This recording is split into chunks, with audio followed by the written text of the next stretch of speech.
Hi and welcome to The Piece of Persistence. I'm your host Abby Wright and I'm coming to you again from my beautiful home in New York City.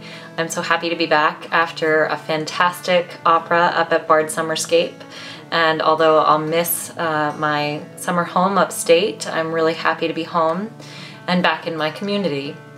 And community is one of the big things that we're talking about today. We're on number 5 of the 5 ways to well-being, and we're talking about giving back. So why give? Many of us, if we're taught well as children, we're taught to share, to help, to give. But aside from the you should, and I've been taught to do this because I'm a good citizen, what's the point and what does it have to do with well-being?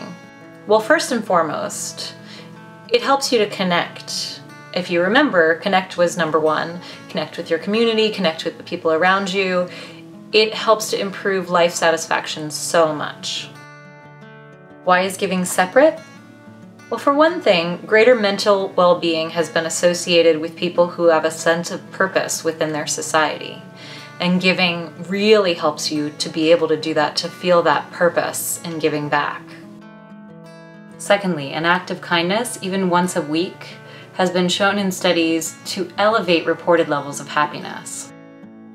So at first I thought, well, giving back, how am I going to talk about that? That's an area I'm kind of weak. And then I realized, no, there are 2 things that I like to do all the time actually to give back. One of which I don't do as much anymore and I'd like to get back into. The other one I do all the time, and that's the piece of persistence. And you know, when I film, when I interview, when I edit, I'm always much happier, and I don't think it's just because the topic is uplifting. I think it's because I know that I'm giving back. I know that this is my contribution to the community, and I've heard back from many of you that the interviews have inspired you to different heights, that even our conversations here about well-being have helped you to think about things in a different way that have led to greater satisfaction in your life. And that makes me so happy, and it gives me this amazing way to give back that I didn't even realize I had. And then the other one is this great organization called Sing for Hope, where singers and artists come together and we volunteer our time at different organizations to sing or have a concert or help out with children or the elderly. And it's funny because I actually tried to sign up for a time slot for tonight to do bedside performances at a hospital. And I wasn't able to. I was waitlisted and nobody canceled. And so volunteerism is very good in New York City. It's happy and healthy and alive, and I will have to stalk their September calendar so that I can spend some more time giving back to the community in that way, because I do miss it and I really do want to go back to it. So if there are any singers or musicians watching this right now and you're wanting to give back in the New York City area, do check out singforhope.org. So maybe podcasting or doing a web series or singing for the elderly aren't up your alley. What can you do? I suggest you start with the home. Think about your family, your partner, your roommate. Is there anything that you can do around the home to make them feel special or to just make their day a little bit better, brighter? Think about it. A plant that you can buy them, a meal that you can make them, a TV show you record for them, some part of the home that you know that they might like cleaned. Anything you can think of just to make their life a little bit easier that day. You start small. If you eventually love doing this and want to make a big home improvement project out of it, go for it. But I suggest you start small and see where that leads you. After the home, of course, is the community. If you're looking for a way to give back in the community, think first to the people nearby. Are there any elderly who could use someone to check up on them? Do you have any friends who might have children that need babysitting once in a while so that they can go on a date night?